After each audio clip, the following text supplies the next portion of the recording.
An emotional story of redemption, love, passion, and new beginnings. She only wanted to do her job, but when she stumbled and fell onto the millionaire in the shower, the contact between them made the world stop, and that accidental touch forever changed their destiny. Watch this story until the end. You'll be surprised by it.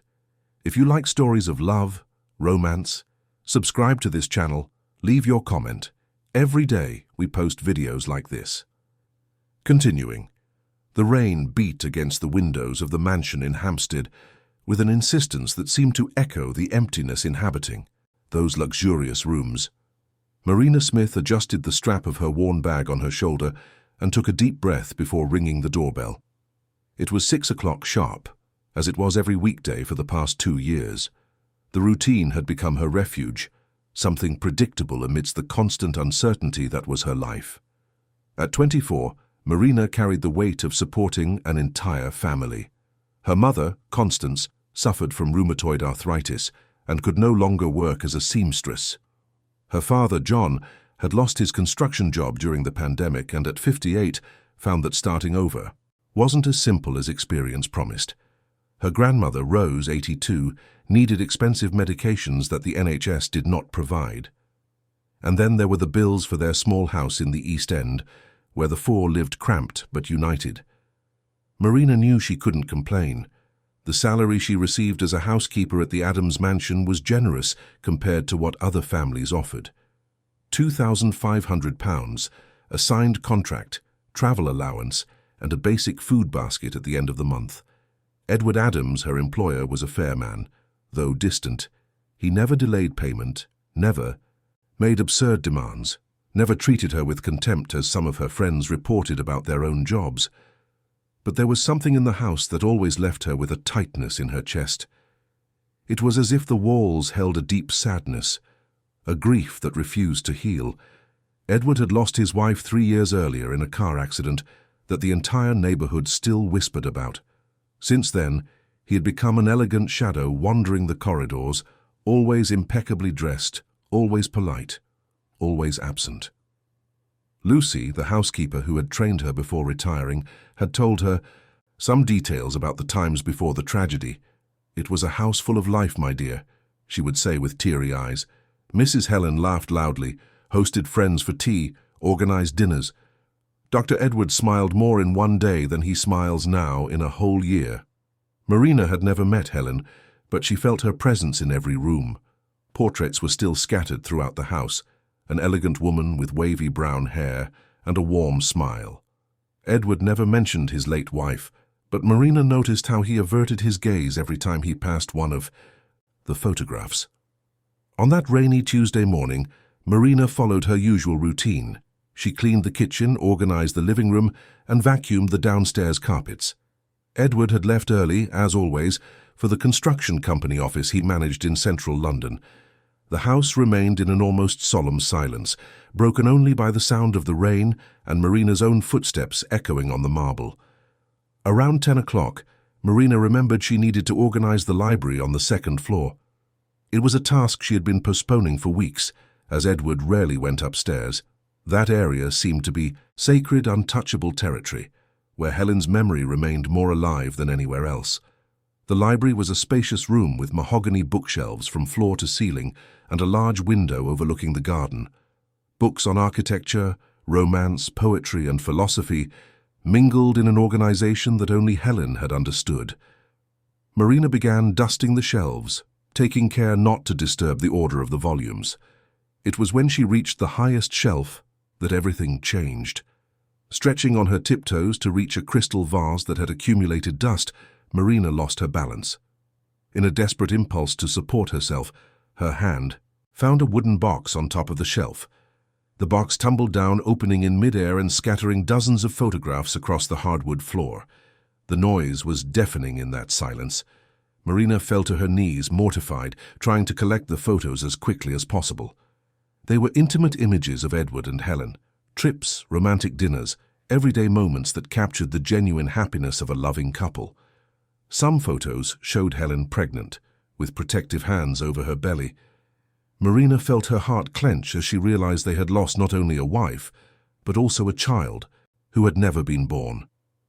It was at that moment that she heard footsteps in the corridor, familiar, firm steps approaching the library. Marina panicked.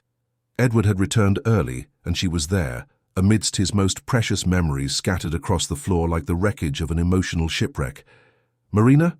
Edward's voice echoed from the doorway, laden with surprise and something she couldn't immediately identify. She turned, still on her knees on the floor, with some photographs in her hands.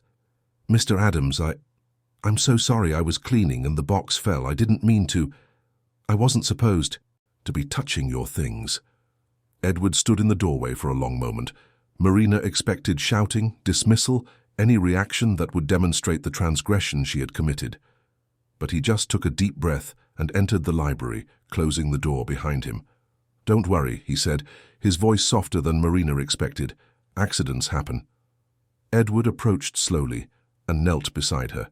His clothes were still wet from the rain, his dark grey suit water-stained, his black hair slightly disheveled. Marina noticed something different about him that day. His brown eyes, usually distant, seemed closer, more human. "These photos have been here for a long time," he continued, picking up one of the images. "I kept them after Helen passed. I couldn't look at them, but I also couldn't throw them away." Marina watched his hands as he held the photograph. They were large hands, with long fingers, and some small scars that hinted at a less privileged youth than his current appearance suggested. She had always noticed that Edward didn't have the air of someone born with a silver spoon. There was something in his posture, in his way of speaking, that indicated a simpler origin. "She was very beautiful," Marina murmured, not quite knowing why she was speaking. "In the photos I see around the house, she always looks happy." Edward smiled for the first time in a long while. A small, almost imperceptible smile, but real. Helen had a gift for finding joy in the simplest things. She could spend hours tending the garden or reading on the veranda. She used to say that happiness was in the details most people ignored. "She was pregnant in some photos," Marina commented hesitantly. Edward's smile disappeared, but not with anger, with a deep melancholy that seemed to come from somewhere far away within him. "Yes, we were expecting our first child. Helen was 6 months pregnant when everything happened." There was a heavy silence between them. Marina felt she should say something, offer some kind of comfort, but she couldn't find the right words. Instead, she continued collecting the photographs, organizing them into a neat pile. It was then that their hands touched. Edward had leaned in to pick up the same photo Marina was reaching for, and for a brief moment, their fingers met over the image. It was an accidental, innocent touch, but it seemed to carry a strange electricity. Both froze, looking at their intertwined hands over the portrait of Helen smiling on the beach. Marina was the first to pull away, feeling her face burn with embarrassment. "Sorry," she murmured. "No," Edward said, and there was something new in his voice. "Don't apologize." They finished collecting the photos in silence, but it was a different silence, no longer uncomfortable or heavy, but charged with a mutual awareness that hadn't existed before. When the last photograph was placed back in the box, Edward stood up and offered Marina his hand. "Marina," he said, and she realized it was the first time he had spoken her name with genuine attention. "Thank you for taking care of the house with such care. I know it's not easy to work in such a melancholic place." "You don't need to thank me," she replied, accepting his hand to stand up. "I like working here. It's a beautiful house, full of history." "History," Edward repeated, as if testing the taste of the word. "Yes, I suppose you're right. Perhaps I focused so much on the end of the story that I forgot it continues." Marina wasn't sure what to say to that, so she just nodded. Edward put the box of photographs in a desk drawer and turned to her again. "Marina, may I ask you something?" "Of course, Mr. Adams." Where are you from? I know you live in the East End, but I mean, where did your family originally come from?" The question surprised her. In 2 years of working, Edward had never shown interest in her personal life. "My family is from Yorkshire," she replied. "My grandparents came to London in the 60s looking for work. My father was born here, but my mother came from Liverpool when she was a teenager." Edward nodded, thoughtful. And you, did you always want to work as a housekeeper? Marina hesitated. It was a delicate question, touching on dreams she had locked away. Actually, I always wanted to be a teacher. I studied pedagogy for 2 years, but I had to drop out when my father lost his job. I plan to go back someday when things get better. A teacher, Edward repeated, and there was something close to admiration in his voice. Helen also wanted to be a teacher before we got married. She said she loved the idea of shaping young minds, of making a difference in people's lives. Once again, Marina didn't know what to say. The comparison to Helen made her uncomfortable and, at the same time, strangely honored. Well, Edward said, returning to the more formal posture she knew, I suppose I've delayed you enough with this confusion. I'll let you get back to work. He headed for the door, but stopped before leaving. Marina, if you need anything at all, don't hesitate to ask me. And then he left, leaving Marina alone in the library with her heart beating in a way she couldn't explain. In the days that followed, something changed in the dynamic of the house. Edward still left early and returned late, still maintained his usual distant politeness, but there were moments, small moments, when Marina caught him observing her. When she arranged the garden flowers he brought every Friday, when she hummed softly as she wiped the kitchen floor, when she paused on the veranda to admire the sunset before returning to work. And Marina in turn began to notice details about Edward that had previously gone unnoticed. The way he held his coffee cup in the morning, as if warming himself with the heat through his hands. The way he always left his office door ajar when working from home, as if he didn't want to completely isolate himself. The small sighs he let out when he thought no one was listening. A week after the incident in the library, Marina found Edward in the kitchen when she arrived at work. He was standing in front of the coffee machine, still in his pajamas and bathrobe, with a lost expression. "Good morning, Mr. Adams," she said softly. "May I prepare your coffee?" He turned, and Marina noticed his eyes were red, as if he hadn't slept well. "Good morning, Marina. I don't think I know how to use this machine properly yet. Helen always made the coffee." His voice trailed off at the end of the sentence. Marina approached slowly, as if she were dealing with something fragile that could break with any sudden movement.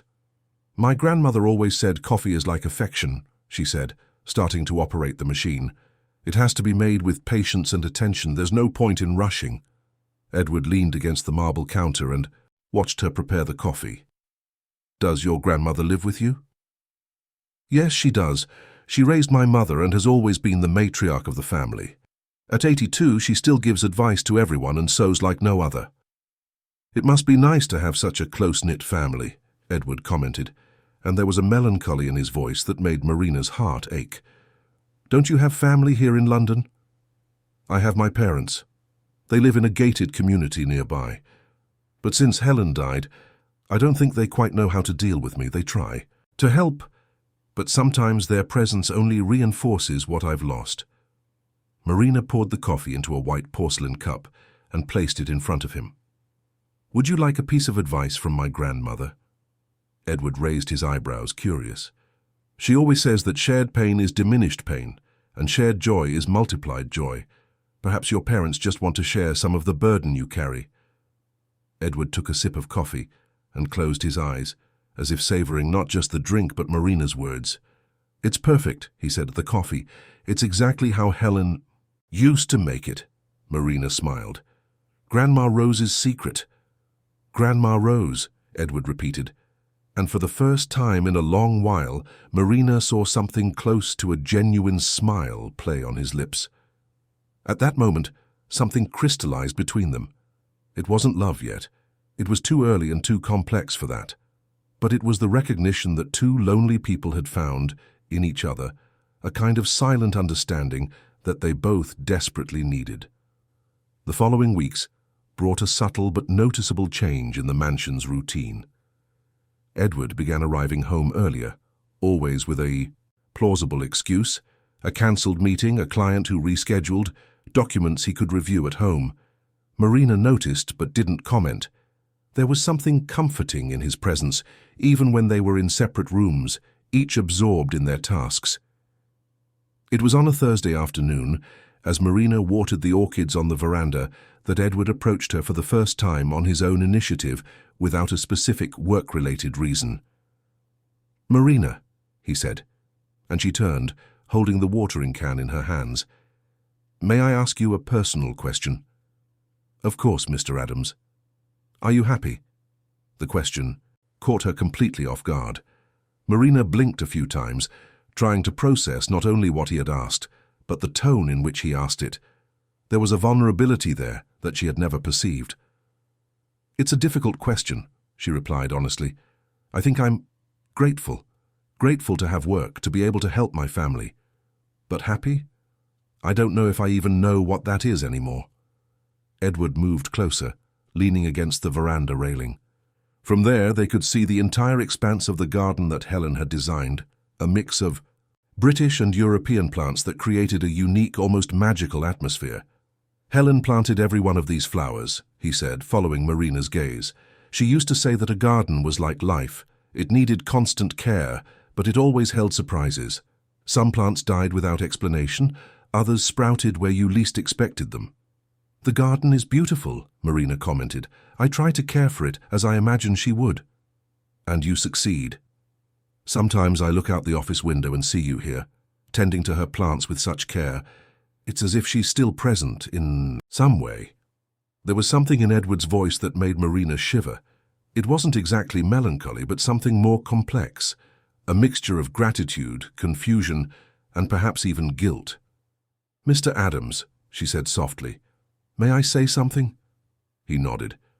"My grandmother always says that the dead don't want us to stop living because of them. They want us to live more and better, as a way to honor the love we had for them." Edward remained silent for a long moment, looking at her hands as she worked the soil in a pot of violets. "You have beautiful hands," he said suddenly, and both were startled by the comment. Edward blushed, something Marina had never seen him do.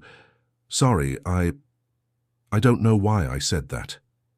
"You don't need to apologize," Marina replied, feeling her own face flush. "They're always dirty with soil or cleaning products. They're not a lady's hands." "They are hands that work," Edward said, and there was something almost reverent in his tone. "They are hands that care. Helen would have liked you." The mention of his wife should have created an uncomfortable moment, but it didn't. Instead, it seemed to bless that intimate conversation, as if Helen were giving permission for them to get to know each other better. "Tell me about your family," Edward said, sitting in one of the veranda chairs. "Really? What's your life like there in the East End?" Marina hesitated for a moment, then pulled up a chair and sat beside him. It was the first time they had talked as equals, without the invisible barrier of employer and employee. "We live in a small house, but full of life," she began. "My father was unemployed, but last week he got a job on a construction site in Croydon. It doesn't pay much, but it helps. My mother does sewing at home when her hands allow. The arthritis sometimes prevents her from holding a needle." "And your grandmother?" "Oh, Grandma Rose is special." Marina smiled genuinely for the first time in weeks. "She's tiny, but she has a huge personality. She tells stories of when she was young in Liverpool, sings folk songs from Yorkshire while cooking, and gives advice to everyone. She says that at 82, she's earned the right to speak her mind without asking permission." Edward laughed, a low but real laugh. "I'd like to meet her." "She'd like to meet you too," Marina said, and immediately regretted her boldness. "I mean, she always asks about my work, about what the boss is like." "And what do you say?" Marina blushed again. "I say you're a good man but sad, that you treat everyone with respect, but that you seem to carry a very heavy burden on your shoulders." "It's a fair description," Edward admitted. "Sometimes I feel like I'm carrying not just my pain, but Helen's pain too, as if I don't have the right to move on while she can't." "Have you tried talking to anyone about it? A therapist, perhaps?" Edward shook his head. "I tried right after the accident, but the words seemed empty, as if no one could truly understand what I was feeling." "And now?" He looked directly into her eyes, and Marina felt something churn in her stomach. "Now, I don't know. Sometimes when I talk to you, the words seem to make more sense." There was a charged silence between them. Marina knew they were approaching dangerous territory, but she couldn't pull away. There was something magnetic about that man. Not just his appearance, but the vulnerability he was allowing her to see. "Marina," Edward said, and there was a hesitation in his voice. "May I ask you a favor?" "Of course." "Tomorrow is the anniversary of Helen's death. 3 years. I always spend that day alone, but could you stay a little later? Not to work, just for company." The question surprised her, but Marina nodded without hesitation. "Of course, Mr. Adams. I'll stay as long as you need." The following Friday, Marina arrived at work earlier than usual. She had prepared a chicken pie, a recipe from Grandma Rose that always comforted in difficult times. She found Edward in the kitchen, dressed more casually than usual, in a light blue dress shirt and dark jeans. "I brought a pie," she said, showing the glass dish. "I thought you might not feel like cooking today." Edward looked at the pie with a touched expression. "You didn't have to." "I wanted to," Marina said simply. They spent the day in silent but comforting companionship. Edward tried to work, but Marina noticed he spent more time looking out the window than at his papers. Around 5 in the afternoon, when Marina would normally leave, Edward appeared in the living room where she was dusting the furniture. "Marina, would you like to have dinner with me? The pie you brought?" She nodded. "I'll warm it in the oven." They dined in the dining room, at a table that was clearly too large for 2 people, but somehow didn't feel uncomfortable. Edward told stories about Helen, about how they met at university studying architecture, about the plans they had for the future. Marina listened attentively, realizing it was the first time he had spoken about his wife without his eyes filling with tears. "Helen wanted to have many children," he said, cutting a slice of the pie. "She said she wanted to fill this house with laughter and mess. I was more cautious. I wanted to wait for the company to solidify first. I always thought we would have time." "You had time," Marina said softly. "The time you had together was real, it was good. No one can take that away." Edward looked at her with an intensity that made her shift in her chair. "How can you be so wise at such a young age?" "I'm not wise," Marina laughed. "I just listen to my grandmother a lot." "Your grandmother must be quite a woman." "She is. You really should meet her. She'd love to feed you and give you life advice." "Perhaps I'll accept that invitation," Edward said, and there was something different in his tone. Lighter, closer to what it should have been before the tragedy. After dinner, they moved to the veranda. The night was warm, typical of London in early autumn, and the garden was lit by small lights that Helen had installed among the trees. Marina sat on the swing in the corner of the veranda, and Edward settled into a nearby chair. "May I ask you a question now?" Marina said. "Of course." "What did you do before you had money? Lucy told me you built everything from scratch." Edward smiled, and Marina realized it was easier for him to talk about the distant past than the recent past. "My father was a bricklayer, my mother a cleaner. I grew up in Barking, in a house very similar to yours from what you've told me. I went to public school, worked since I was 14 to help at home." "How did you get here?" A scholarship for engineering at University College London, UCL. "I spent 5 years studying during the day and working at night. I met Helen in my last year of university. She came from a middle-class family, not rich, but comfortable. Her parents didn't like me much at first." "And then?" "Then they saw that I loved their daughter more than anything in the world, and that I was willing to work myself to death to make her happy.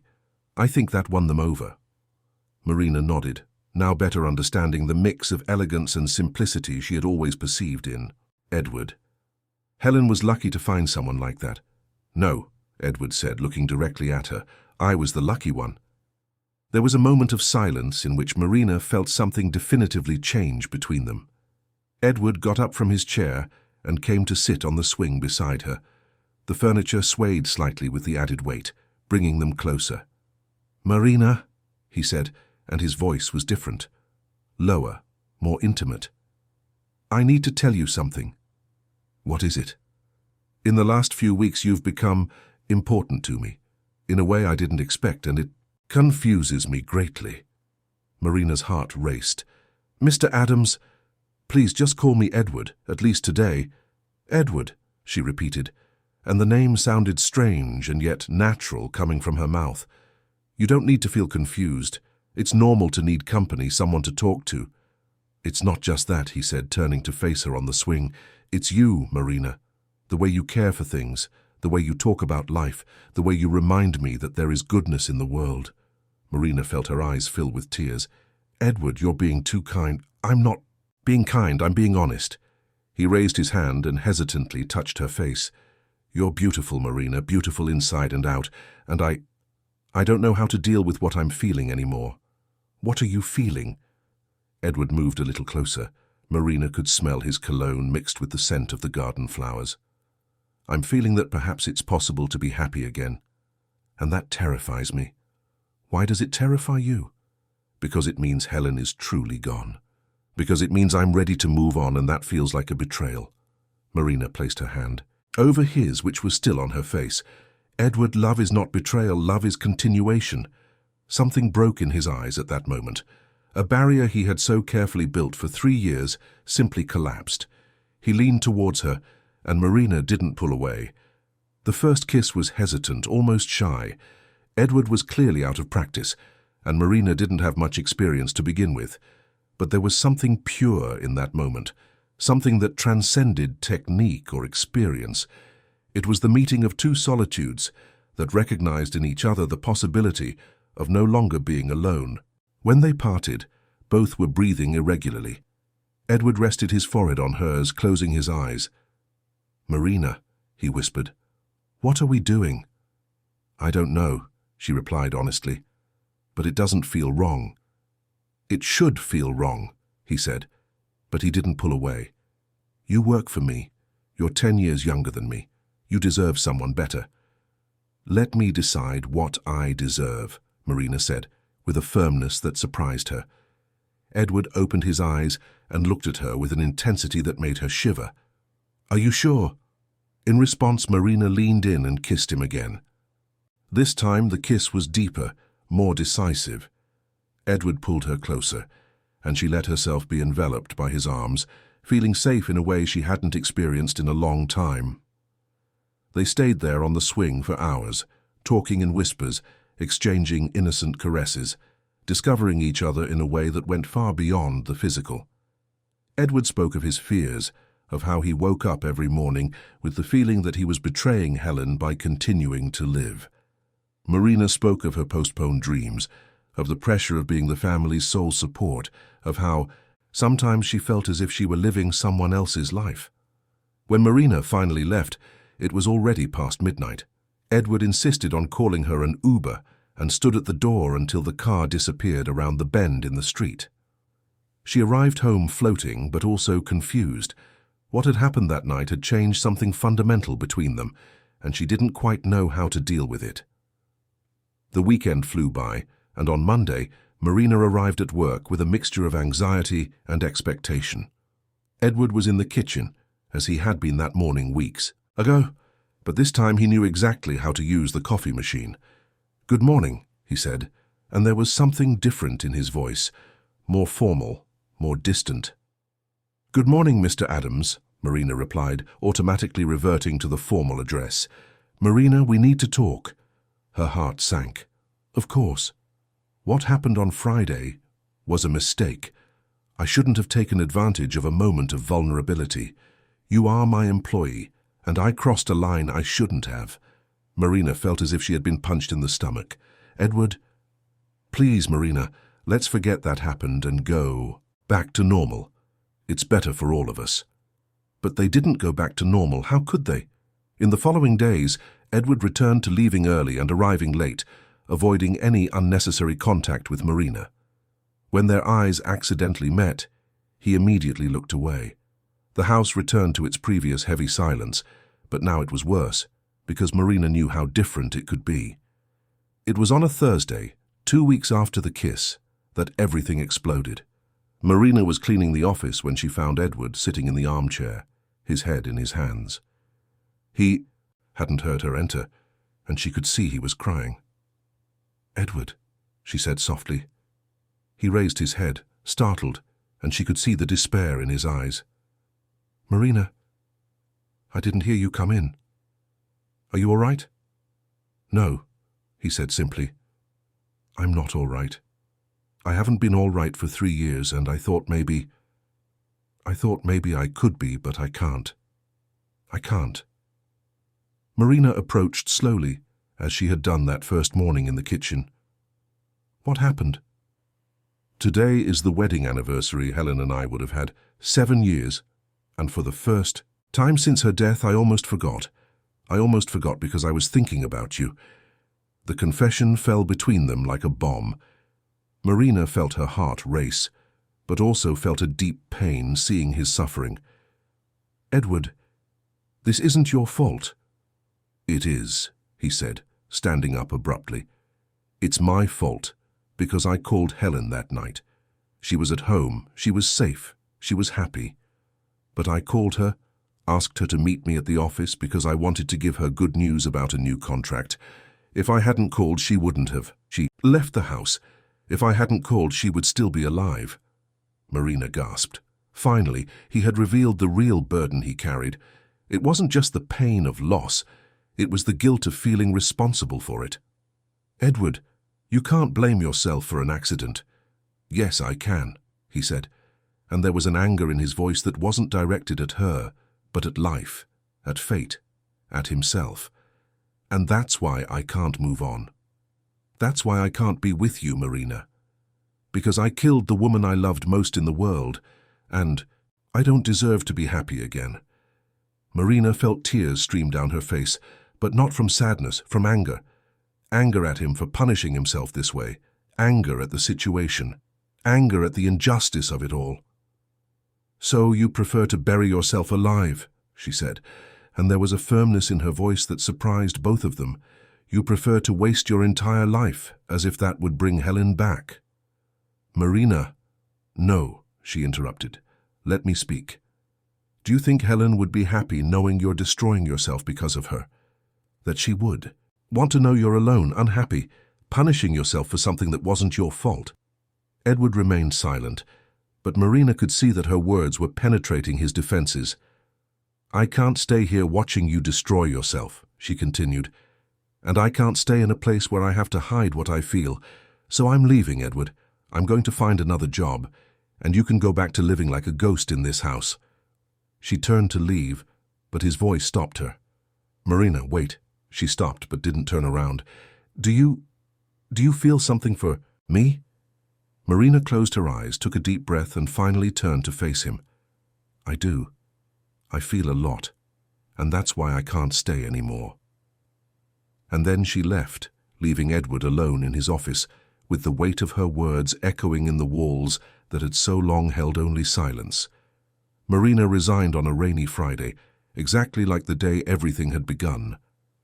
Edward wasn't home when she left the mansion keys on the kitchen table, next to a simple note. Thank you for everything, Marina. She couldn't write more than that. Any additional word would seem insufficient or too excessive. In the 2 weeks that followed, Marina plunged into a frantic routine of job searching. She woke up at 5 in the morning, took the crowded underground, and traveled across the city delivering resumes, attending interviews at family homes, and responding to classified ads. In the evening, she arrived home exhausted and collapsed onto the sofa in the small East End living room, trying not to think about Edward, trying not to imagine how he was coping with her absence. You're different, my dear, Grandma Rose said one Sunday afternoon, peeling potatoes for lunch. There's a sadness in your eyes that wasn't there before.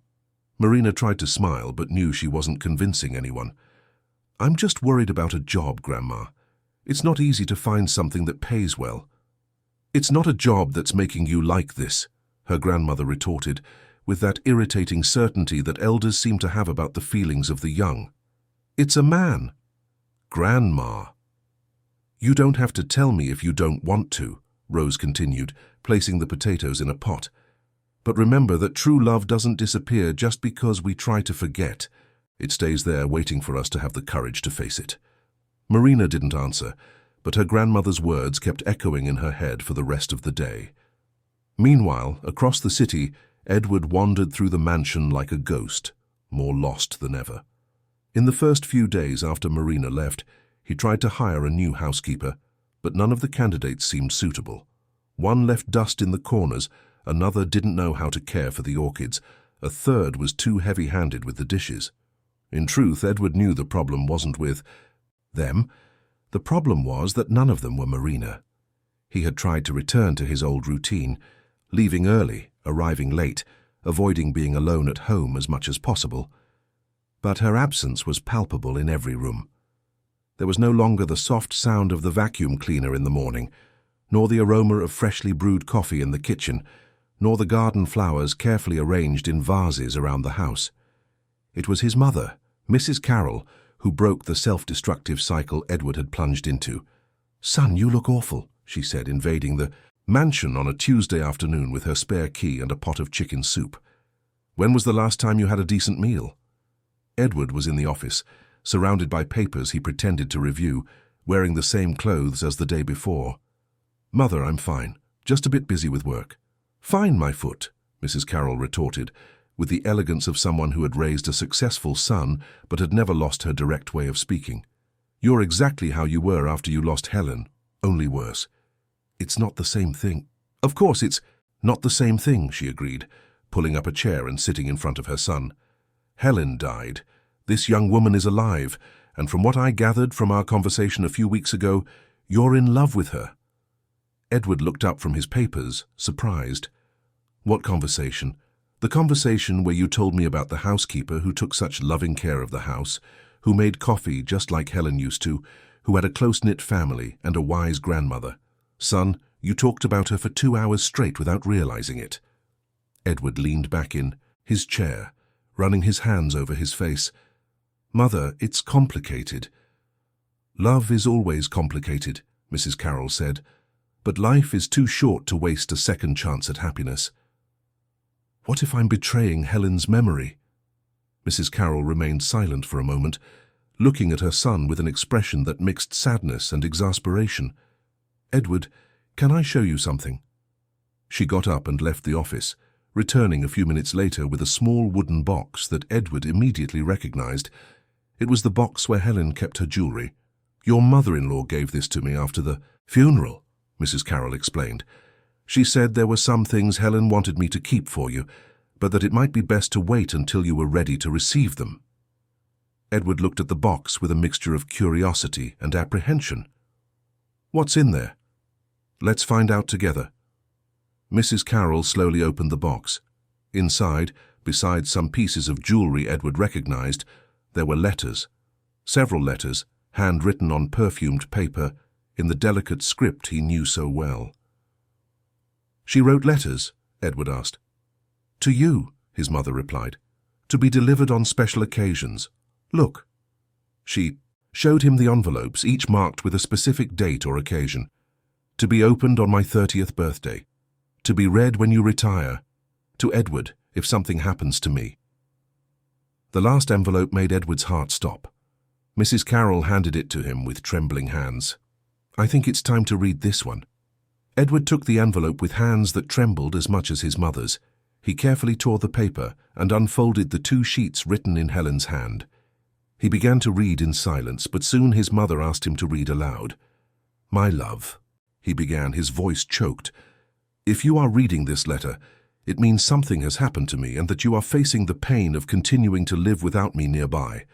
First, I want you to know that every moment we spent together was a gift I will cherish for all eternity wherever I may be." Edward stopped, unable to continue. Mrs. Carroll placed a hand on her son's shoulder, encouraging him to go on. "I know how you are, Edward.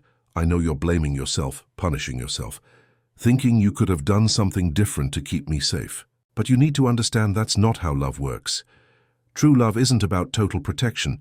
It's about fully living every moment we have."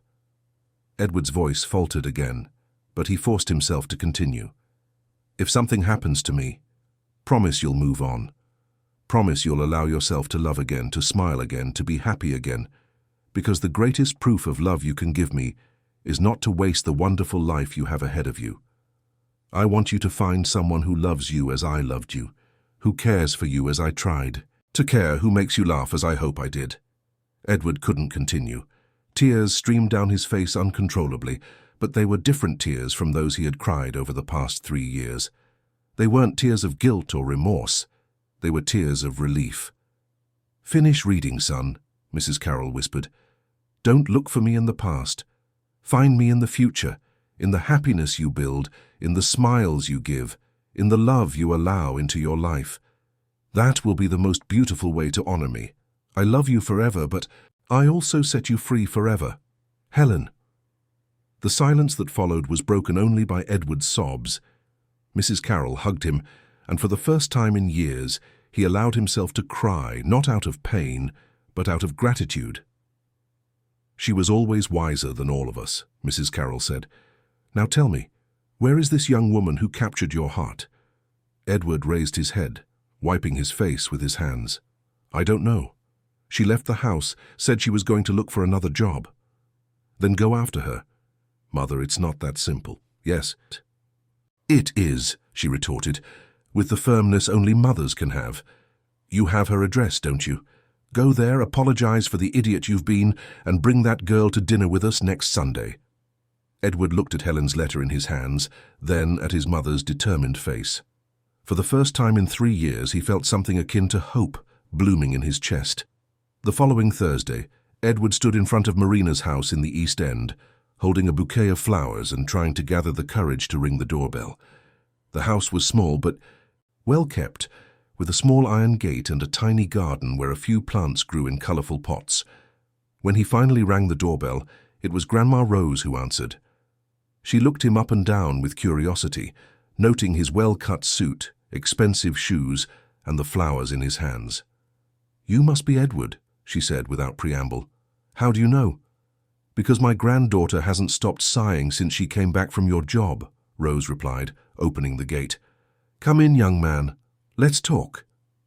Edward was led into the small living room where Rose made him sit on the sofa while she settled into an armchair opposite him. The house smelled of home cooking and had that warmth that only truly happy homes possess. "Marina isn't here," Rose said, accepting the flowers he offered. "She went out for a job interview." "Can I wait?" "You can, but she won't be back today. The interview is in Notting Hill, and then she's going to visit a cousin." Edward tried to hide his disappointment. "Could you give her a message?" "I could," Rose said, studying his face carefully. "But first I want to know your intentions with my granddaughter." The question caught Edward off guard, but there was something in the elderly woman's demeanor that made him feel as if he were being examined by someone much wiser than she appeared. "I love her," he said simply, "and I want to apologize for being an idiot." "An idiot how?" Edward told her everything, about Helen, about the guilt he carried, about how he had pushed Marina away for fear of betraying his wife's memory, about the letter that had changed everything. Rose listened in silence, nodding occasionally, asking pointed questions. "That letter your wife wrote," she said when he finished. "Did you bring it?" Edward took the letter from the inside pocket of his jacket. Rose put on her glasses and read carefully, her lips moving silently over Helen's words. "Your wife was a wise woman," she said, returning the letter. "And she was right about you needing to move on. Do you think Marina will forgive me?" Rose sighed, taking off her glasses. "Young man, Marina is in love with you. Anyone with eyes can see that. But she's also a proud young woman who won't accept being treated as a second option." "She was never a second option?" "Perhaps not to you, but that's how she felt when you said kissing her was a mistake." Edward lowered his head, knowing his grandmother was right. "What can I do?" "First, you need to understand that Marina isn't just waiting for you to decide what you want from life anymore. She's moving on too." "What does that mean?" Rose hesitated for a moment, as if deciding how much she should reveal. "It means she's received an offer to study abroad, a scholarship to finish her pedagogy degree in Ireland." Edward's world seemed to collapse. "When?" "The flight is next Sunday. She hasn't given her final answer yet, but she's leaning towards accepting." Edward stood up abruptly, running his hands through his hair. "I need to talk to her.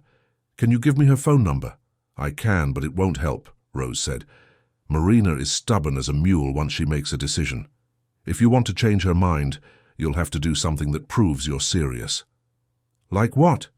Rose smiled for the first time since he had arrived. That, my son, you'll have to figure out on your own.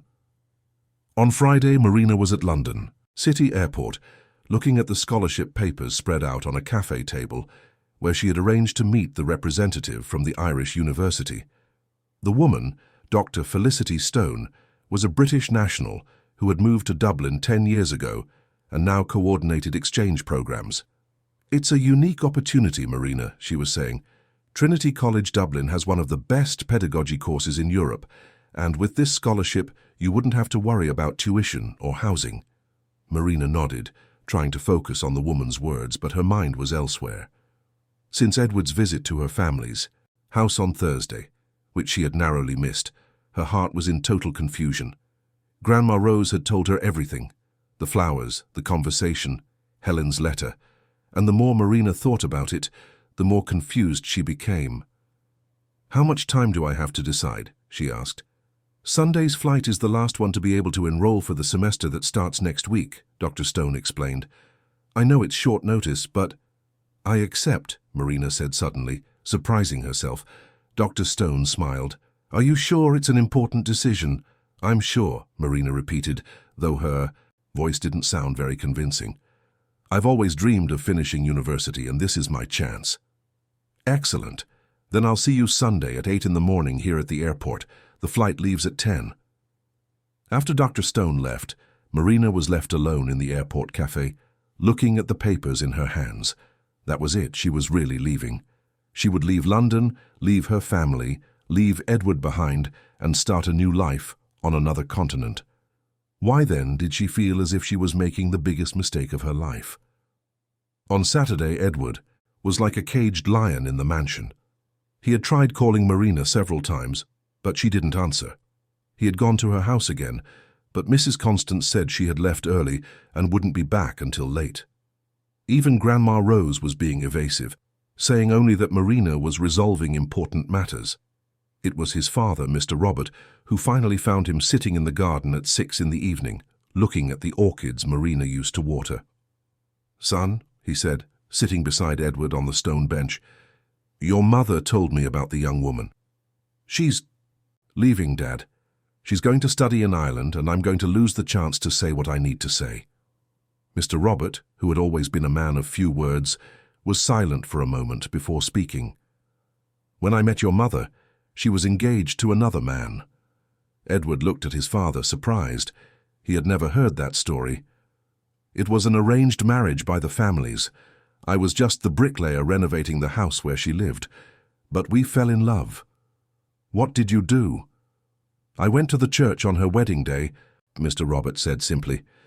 "In front of everyone, I told her I loved her and that I couldn't let her marry another man." "And she?" Mr. Robert smiled. "She left the groom at the altar and walked out with me. It caused a huge scandal in the family, but it was the best decision we ever made." Edward looked at his father with new eyes. "Why did you never tell me that story?" "Because there was never a need. Until now." Father and son sat in silence, watching the sun set over the garden that Helen had planted and Marina had cared for. "Dad," Edward said finally, "what do I do?" "Son," Mr. Robert replied, standing up and placing a hand on his son's shoulder, "sometimes you have to be brave enough to fight for what you love, even if it means making a fool of yourself in front of a lot of people." On Sunday morning, Marina was in the London City Airport lounge with 2 suitcases and a heart heavy as lead. Her family had come to say goodbye, her parents with red eyes from crying so much, Grandma Rose trying to disguise her emotion with practical tea, advice on how to behave in another country. "Are you sure about this, my dear?" Mrs. Constance asked for the 10th time. "I am, Mum," Marina replied, hugging her once more. "It's the opportunity of my life." But even as she said it, she couldn't stop looking at the airport entrance, as if she expected someone to appear to stop her from leaving. Dr. Stone appeared promptly at 8, and they headed for check-in. Marina had checked her luggage and was walking towards security when she heard her name being called over the airport loudspeaker. "Passenger Marina Smith, please report." "To the information desk in the main lounge." Marina stopped, frowning. "It must be some problem with the documentation," she said to Dr. Stone. "I'll resolve it quickly." But when she arrived at the information desk, there was no employee waiting for her. Instead, there was Edward, holding a trembling microphone and surrounded by a small crowd of curious onlookers. "Marina," he said, and his voice echoed throughout the airport lounge through the sound system. "I know you'll think I've gone mad, but I need to talk to you before it's too late." Marina stood paralyzed, feeling her face burn, with shame and surprise. Everyone was looking, passengers, staff, security guards. Edward, always so reserved and elegant, was making a public scene in the middle of the airport. "I was an idiot," he continued, still speaking into the microphone. "I spent 3 years punishing myself for something that wasn't my fault, and when you came into my life I was afraid. Afraid to be happy again, afraid to betray Helen's memory, afraid I didn't deserve a second chance."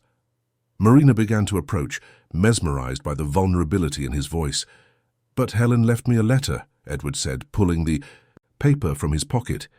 "A letter that my mother kept for 3 years, waiting for the right moment to give to me. And in this letter, she gave me permission to move on. She gave me permission to love again."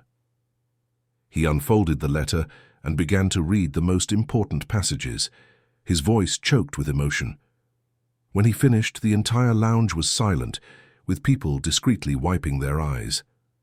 "Marina," Edward said, putting the letter away and approaching her. "I love you. I love your kindness, your strength, your wisdom. I love the way you care for people and things, the way you make coffee, the way you sing while you work. I love who you make me want to be." Marina was crying now, tears streaming freely down her face. "I know you have an incredible opportunity in Ireland," Edward continued, "and if that's what you truly want, I will support your decision. But if there's a small chance you feel for me, a fraction of what I feel for you, then I ask you, stay. Stay, and let's build a life together. Stay, and help me transform that sad house into a home full of love and laughter." The silence that followed was broken by sparse applause that soon turned into a standing ovation from the entire lounge. Marina looked around, seeing dozens of smiling faces awaiting her answer. "Edward," she said, and her voice sounded small after his dramatic presentation. "What if it doesn't work out? What if you regret it? What if it does work out?" he interrupted, moving closer. "What if it's the best decision we ever make?" Marina looked at Dr. Stone, who stood a few feet away with an understanding expression. She looked at her family, who had appeared out of nowhere and were watching everything with radiant smiles. She looked at Edward, who awaited her answer with his heart in his hand. And then, in a decision that would change her life forever, Marina dropped her carry-on bag to the floor and ran towards him. The kiss that followed was accompanied by an explosion of applause and shouts of joy from throughout the airport. Edward lifted her off the ground, spinning her in the air as she laughed and cried at the same time. "Does this mean you're staying?" he asked when they finally separated. "It means I'm staying," Marina confirmed, sealing the promise with another kiss that made the entire lounge erupt in celebration once again. Later, Grandma Rose would say it was the most romantic marriage proposal she had ever witnessed, even if it wasn't technically a proposal. Edward would correct that oversight a few weeks later, but that's a story for another time. For now, it was enough that 2 lonely souls had found in each other the courage to believe in love again. 6 months after the scene at the airport, the mansion in Hampstead had completely transformed. It was no longer that silent mausoleum where Edward wandered like a ghost. Now it was a home where laughter echoed through the corridors, where the aroma of home cooking mingled with the scent of garden flowers, where every room seemed to breathe new life.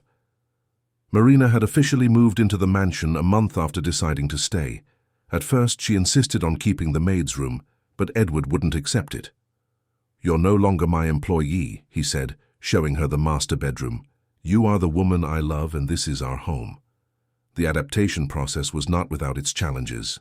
Marina still felt out of place amidst the luxury of the house, sometimes waking up thinking she needed to start work, before remembering that her life had completely changed. Edward, in turn, had to learn to share spaces he had inhabited alone for so long, to make decisions together, to build routines that included another person. But they were sweet challenges, overcome with patience, humor, and much dialogue. Edward discovered the pleasure of waking up to the sound of Marina humming in the shower. Marina learned to appreciate moments of shared silence, reading on the veranda while Edward reviewed contracts beside her. The integration of the families happened more naturally than either of them imagined. Mrs. Carroll and Mr. Robert fell in love with Marina from the first dinner, impressed by her genuine simplicity and the affectionate way she treated Edward. "That girl has a light in her eyes," Mrs. Carroll commented to her husband after the first visit. "She's good for our son." On Marina's side, the adaptation was also surprising. Initially intimidated by the elegance of Edward's parents, she soon discovered that beneath the expensive clothes and refined demeanor, they were still the bricklayer and cleaner who had raised their son with love and solid values. It was Grandma Rose who definitively sealed the union of the families. One Sunday afternoon, when everyone was gathered at the mansion for lunch, the elderly woman pulled Edward aside and said, "Young man, you spend all day looking at my granddaughter as if she might disappear at any moment. When are you going to ask her to marry you?" Edward laughed, but there was nervousness in his laugh. "I'm waiting for the right moment, Mrs. Rose." "The right moment is now," she retorted with that irritating wisdom of the elderly. "You've already wasted too much time with nonsense." But Edward wanted to do things properly. First, he made sure to help Marina resume her studies. He discovered that King's College London, KCL, offered an evening pedagogy program that would allow her to balance her studies with her new life. When Marina hesitated, worried about the costs, Edward was categorical. "The money I have only makes sense if it can be used to fulfill our dreams. And your dream of being a teacher is our dream now." Marina returned to university on a rainy Monday in March, exactly 1 year after the incident, in the library that had changed their lives. Edward made sure to drive her on the first day, waiting in the car while she registered. When she came out of the registry office with the papers in her hand and a radiant smile on her face, Edward felt a happiness he hadn't experienced since before Helen's death. "How was it?" he asked, opening the car door for her. "It was perfect," Marina replied, kissing him before getting in. "The professors seemed great, the class is welcoming, and I was able to get credit for some courses I'd already taken. I'll graduate in 2 years." "Professor Marina," Edward said, testing how it sounded. "I like the sound of that." While Marina dedicated herself to her studies, Edward also underwent significant transformations. The company, which had been merely a way to keep himself busy after Helen's death, regained its purpose. He began to accept social housing projects, building residential complexes for low-income families. It was a way to honor his own origins and at the same time do something Marina would approve of. It was during one of these projects that Edward discovered that Marina's father, Mr. John, was unemployed again. The construction project in Croydon had ended, and at 58, he was struggling to find new employment. Edward didn't hesitate. He offered Mr. John a position as construction supervisor, who initially resisted, thinking it was charity from his son-in-law. "It's not charity," Edward explained during a dinner at the East End house. "It's business. I need someone trustworthy to supervise the projects, and I don't know anyone more honest and hard-working than you." Mr. John accepted, and quickly became one of the most respected employees of the construction company. His decades of experience combined with the new opportunity resulted in a beneficial partnership for both sides. Mrs. Constance also benefited from the changes in her daughter's life. With the improved financial situation of the family, she was able to reduce her work pace and dedicate more time to her arthritis treatment. Edward discreetly arranged for her to have access to the best doctors, always through company health plans, so it wouldn't seem like a personal favor. Grandma Rose, in turn, realized an old dream when Edward asked if she would like to have a small sewing studio. "I always wanted a little corner of my own to sew," she confessed, "but we never had the money for it." Edward rented a small shop in the East End itself and transformed it into a cozy studio, complete with professional sewing machines and a space for Rose to receive clients. The 83-year-old woman discovered a new passion for entrepreneurship and was soon making party dresses for half the neighborhood. But not everything was rosy. Marina faced challenges at university, not academically, as she was always a dedicated student, but socially. Some colleagues knew about her relationship with Edward and made nasty comments about the lucky housekeeper.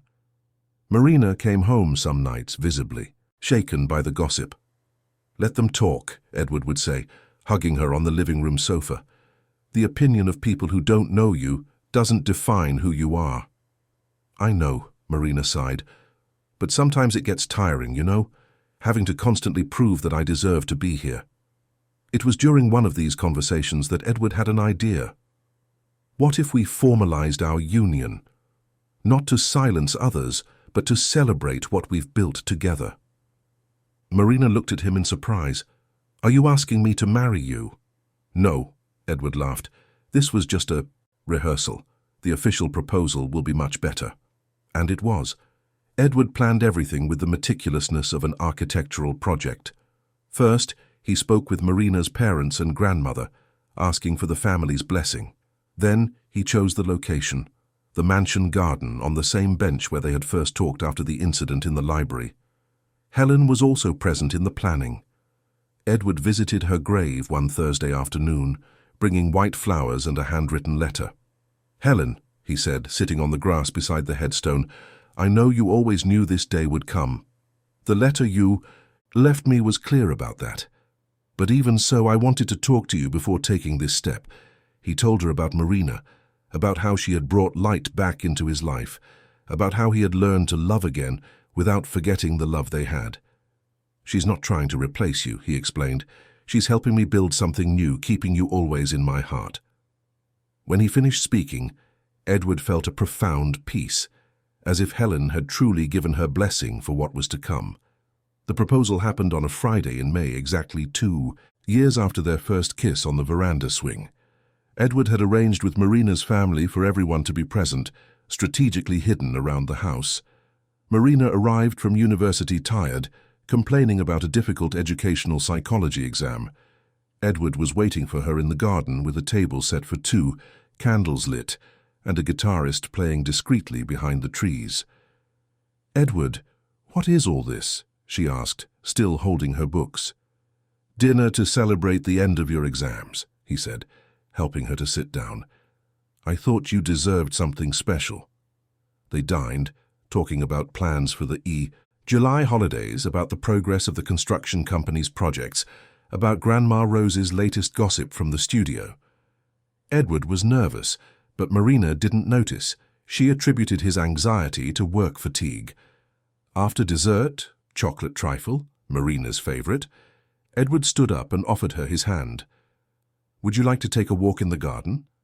They walked among the flowers Marina knew so well, finally stopping at the bench where it all began. It was then that Edward turned to her, took her hands and slowly knelt. Marina brought her hands to her mouth, immediately understanding what was happening. "Edward, Marina Smith," he began, and his voice was firm despite the emotion. "You transformed my life in a way I never thought possible. You taught me that it's possible to honor the past while building the future. You showed me that love has no expiration date and that broken hearts can heal when they find the right person." He took a small blue velvet box from his pocket. "This was the first thing I bought with my own money when I started to succeed in the company," he explained, opening the box to reveal a simple but elegant ring with a solitaire diamond. "At the time, I told myself that one day I would give this ring to the woman of my life. Today, I know that woman is you." Marina was crying now, tears streaming freely as Edward continued. "Will you marry me, Marina? Will you build a family with me? Will you grow old with me and help me be the man you make me want to be every day?" "Yes," Marina managed to say between sobs. "Yes, yes, 1,000 times. Yes." Edward slid the ring onto her finger and stood up to kiss her, at which point the entire family emerged from their hiding places, applauding and shouting congratulations. Grandma Rose was crying as much as her granddaughter.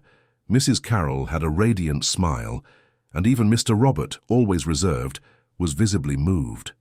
The impromptu party lasted late into the night, with Mr. John playing the guitar and everyone singing old songs on the veranda. Marina couldn't stop looking at the ring on her finger, still incredulous at the turn her life had taken. The wedding was scheduled for December, a simple but meaningful ceremony. Marina insisted it be in the church, where she had been baptized in the East End, and Edward agreed without hesitation. "The location doesn't matter," he said. "What matters is that we will be together." The months of preparation were a sweet rush. Grandma Rose sewed Marina's dress, a classic white silk design with delicate hand-embroidered details.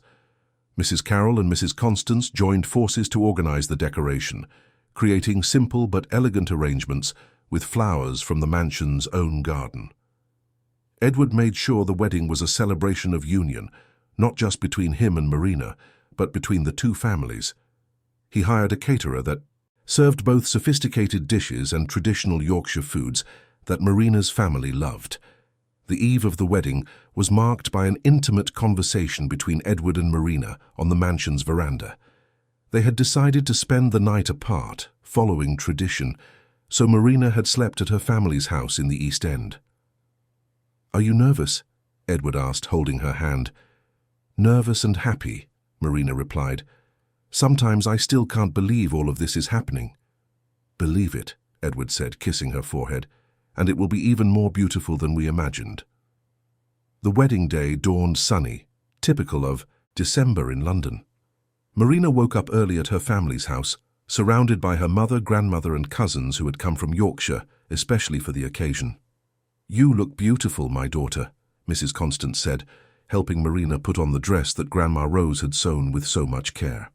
"Like a princess," Rose added, adjusting the simple but elegant veil. "Edward is a lucky man." The church was full when Marina arrived. Edward had insisted that all the construction company employees be invited, along with the East End neighbours who had followed Marina's story since childhood. It was an unusual mix of social classes, but it worked perfectly in the context of a love that had overcome all barriers. When the church doors opened and Marina began to walk down the central aisle, arm in arm with her father, there was complete silence. Edward was at the altar, impeccable in a navy blue tuxedo, but Marina only had eyes for his smile, a smile of pure happiness she would never forget. The ceremony was emotional, with vows they had written personally. Marina promised to love Edward in joy and sorrow, in richness and poverty, in sickness and in health, until death do them part. Edward promised to honor the love they built together, protect the dreams they shared, and be for her the man she saw in him every day. When the priest declared them husband and wife, the kiss was accompanied by a round of applause that echoed throughout the church. Edward lifted Marina into the air, spinning her as he had done at the airport months earlier, while she laughed with pure joy. The reception was at the mansion itself, in the garden that now symbolized so much to them. They ate, danced, laughed, and cried, with happiness. Grandma Rose gave an emotional speech about how true love always finds a way to flourish. Mrs. Carroll toasted the new family that was forming. Mr. Robert, surprising everyone, sang a song he had written especially for the couple. But the most special moment was when Edward led Marina to dance the waltz in the same spot where they had exchanged their first kiss. "Thank you," he whispered in her ear as they danced. "For what?" "For teaching me to live again." Their honeymoon was in the Channel Islands, a week of peace and intimacy, where they could finally relax after months of preparations. They walked along the beach hand in hand, watched the sunset from the top of the island, and made plans for the future. "How many children do you want to have?" Marina asked one afternoon, lying on the sand next to Edward. "As many as you want to give me," he replied, playing with her hair. 2, 3, a dozen." Marina laughed. "Hold on. Let's start with one and see how we do." They returned to London, refreshed and ready to officially begin their married life. Marina resumed her studies with even more determination. Now that she was officially Marina Adams, she felt more secure to face any malicious comments. Edward plunged into new projects, including a social housing program he named Project Helen, a way to honor his first wife while building something positive with his second. It was 3 months after the wedding that Marina began to feel the first symptoms. Morning sickness, which she initially attributed to study stress, excessive fatigue, changes in appetite. When she finally took the pregnancy test and saw the 2 pink lines, she sat in the mansion bathroom and cried with emotion. But there was a concern that consumed her. Edward had lost a child with Helen in the accident. How would he react to the news of a new pregnancy? Would he be able to be happy without feeling guilty? Marina decided to tell him on a Friday evening, after a special dinner she personally prepared. Edward noticed she was acting strangely throughout the meal, playing with her food more than eating it. "Marina, are you all right? You seem worried about something." "Edward," she began, taking a deep breath, "I need to tell you something, and I don't quite know how you'll react." His heart raced. "What is it? Did something happen with your family, with your studies?" "No, it's nothing like that." Marina stood up, picked up the box she had hidden in the kitchen, and placed it in front of him. "Open it." Edward frowned, but obeyed. Inside the box, wrapped in pink tissue paper, was a tiny baby shoe and the pregnancy test. Edward stood still for a long moment, looking at the objects as if he couldn't process what they meant. Marina held her breath, waiting for his reaction. "Marina," he said finally, and his voice was choked with emotion. Are we pregnant?" she confirmed. 6 weeks." Edward slowly stood up, still holding the baby shoe in his hands. For a moment, Marina feared he would have a breakdown, that the memories of the previous loss would be too strong. But then he looked into her eyes, and Marina saw only love and gratitude in his gaze. "We're going to have a baby," he said, as if testing the words. "We are. Are you happy?" In response, Edward picked her up in his arms and spun her around the room, laughing and crying at the same time. "Happy? Marina, I'm overjoyed. I have no words to describe what I'm feeling." When he finally put her down, he knelt and kissed her belly, still imperceptible. "Hi, little one," he whispered. "I'm your daddy, and I already love you more than anything in the world." Marina ran her hands through his hair, feeling a deep peace invade her heart. "Edward, aren't you sad? Thinking about the baby we lost with Helen?" he completed, standing up. "Marina, this baby isn't replacing that one.